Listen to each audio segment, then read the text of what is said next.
unbelievable. I probably have a hangover or something if I carry on at this rate. It's really too much fun. So I was talking about the Hwang Do martial arts and the Shin Gong, which are the mental powers. About Dok Shim Sul, the power to read minds, Shin Kun Sul, telepathy, In Sul, patience, Shou Main Soul, putting people to sleep,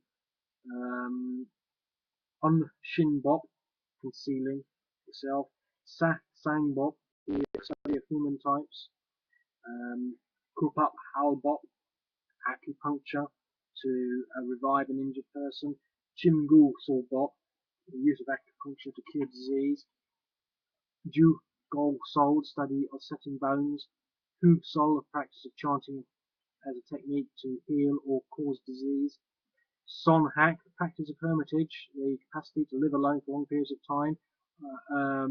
It's a highly evolved art and is essential for the continued study of the infinite powers of the mind. So this is what, cause if I don't already get an A plus at Son Hak, then I don't know. I think this is why I like this. You know, in judo you don't get. Now I'll go and spend 10 years on your own, speaking to no one. Come back and tell me what it was like. You don't get that. You know, judo just does not have that sort of, it's sort of like, oh, you do this and you do that and that's it. Number 12, O Hang Bop is the study of the laws of the universe and of the five elements. I mean, this is martial arts, and this just, to me, just makes total sense. The study of the laws of the universe and the five elements. Well, hang on. I mean, surely this is like one of the most fundamental things that everyone's been trying to figure out, and it's in this thin volume here.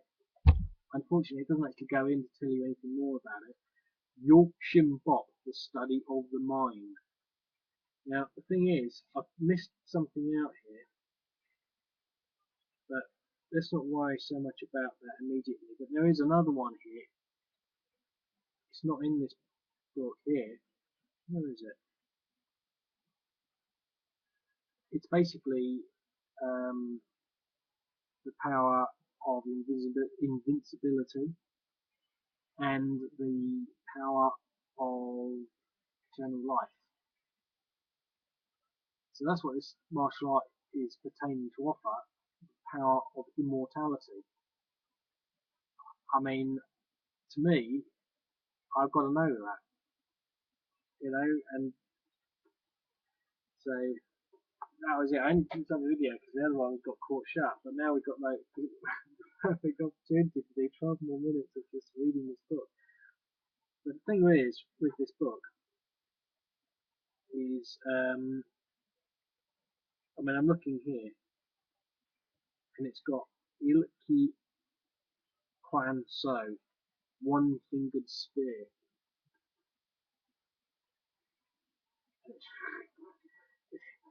It's got this great picture of him, his one-fingered spear. He's obviously about to poke him in the forehead. Now, I'm not really much into martial arts, but that is a very sensitive place, and I'll get it.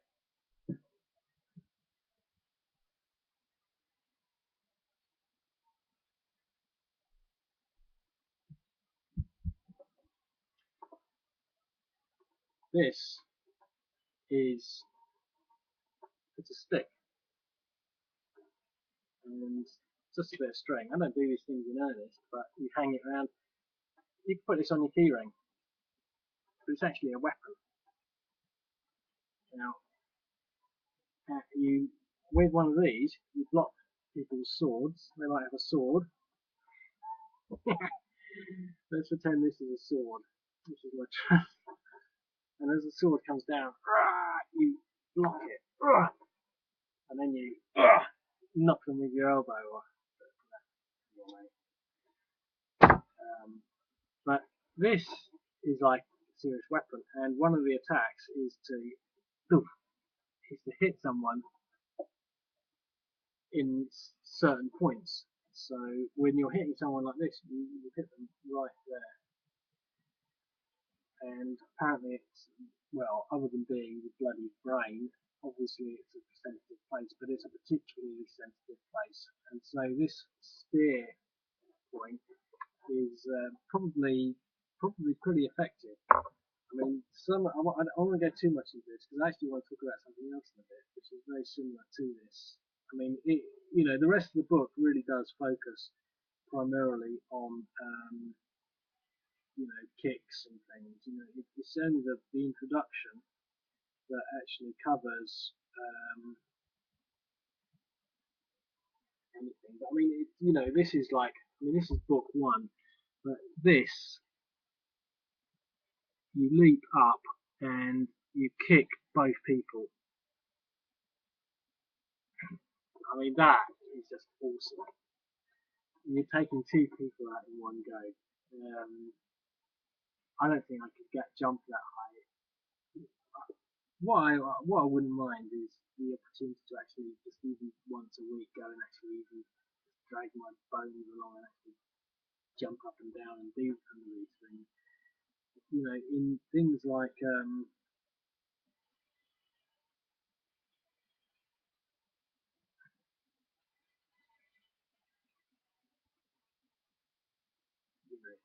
it's all about preparing yourself mentally. But in things like judo, you just don't do the interesting stuff. I mean, this is this is I think differentiates it. You can see that this is the technique. I mean, it involves the guy just sitting there. You sort of get up, you cross your legs a few times, and find eternal peace. Let me just grab a few of these other books. Now these have prime central location on my bookshelf because I want to learn and read them. But they've not been moved for probably a year. Not a lot of dust. Maybe I moved them recently. But book two, it's got exactly the same introduction because I think they're, but maybe I mean, it's exactly the same thing that I've shown you before. If I'd bought this when it was first done, I'd feel a bit ripped off. But the actual fighting techniques are all sort of very different. Vanity, larger egos are carried by small minds.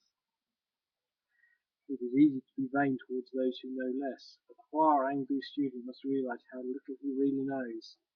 There are 4,000 techniques in Hwarangbu. Assuming a student learned a new technique every day, it would take 10 years to master them.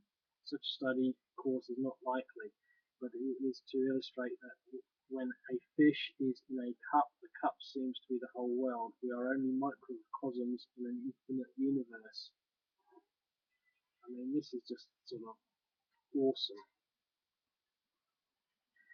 This is a fundamental grip or part of. A lot of the Hwarangbu stuff is all about taking a grip of someone's hand and leveraging everything around that, which is a big difference. You can still see him throwing someone. I mean, I know. See, that's the thing. In judo, I don't know a lot about judo, so I might be wrong here, but basically, in judo, you don't grab someone by their hand and throw them. All judo throws are by the judo suit. So you grab them there, you grab the shirt, you grab the shirt or the body and go.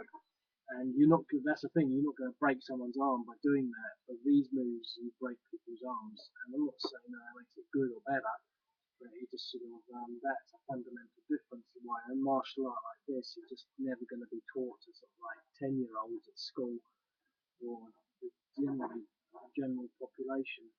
But this is what martial arts were. The martial arts, I mean, you can see here they're using swords. But the martial arts are all sort of,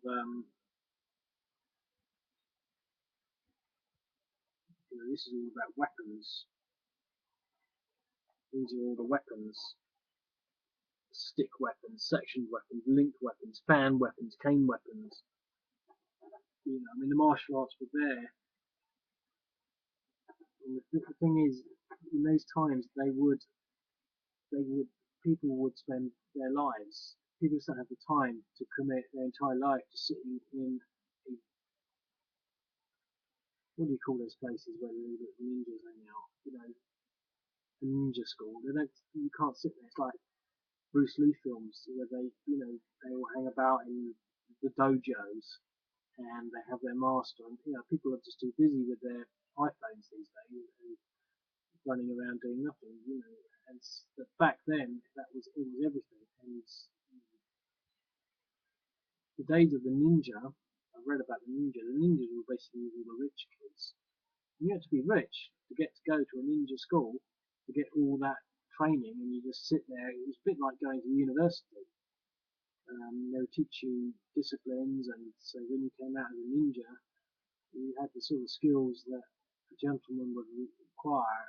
It was big stuff. But these days, all this, it's just no one has got any time. Anyone that dedicated themselves in the way that they used to would probably be wasting their life. So those are the sort of three books. There's a new one which I've got, and this is actually, to be quite honest, it's not even as good because the pictures are all a bit small, but it's all a little more modern print. But it's got a lot of more detail on the hand grips. So I mean that's sort of what it's all about. You sort of grab people's hands and then do these things, and I still can't get my head around it. It's like trying to do a Rubik's cube. And of course, can't be asked to do the Rubik's cube. But so that's that. But what actually led me to Hwangdu, and I don't even know why I got this. I mean, I do sort of know. When I first started to do my martial arts, no, I didn't even do martial arts. I had not done martial arts. I can't even remember how I even started. I was just doing the weight training. I hadn't done anything. And I bought this book. This is awesome. Commando Fighting Techniques. I mean, it's got things, it's instructions for, it says, you know, stab opponent in testicles with knife. I mean, this is like some serious fighting stuff here. You know, beat opponent around the head with gun. Don't try to shoot them because you don't know whether it's loaded. All this sort of, how to get out of arm locks. Um,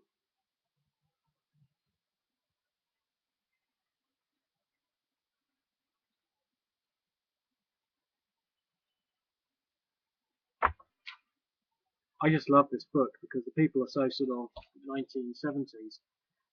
But I was reading this and then I sort of got on to looking at other stuff, and it seems that this guy, I can't believe I'm running out of time, so I might actually have to have another complete video about this guy. He's awesome.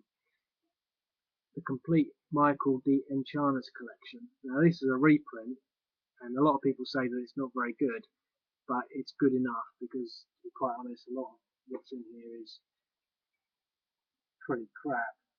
You can sort of see the quality of the images, but that's a knife, and that's in. You can sort of see it there. I mean, he's just stabbed him in the back, and presumably he's going to stab him in the front or something. But I'm going to stop this video, but I'm going to come back to Michael D. Enchanus collection. Again, you can see that this book has not really been read. In fact, you can probably see where I got past just towards the first sort of section of the introduction.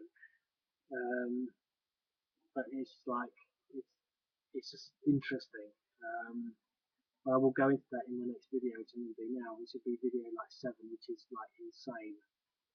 I'm actually doubled my video collection in one go.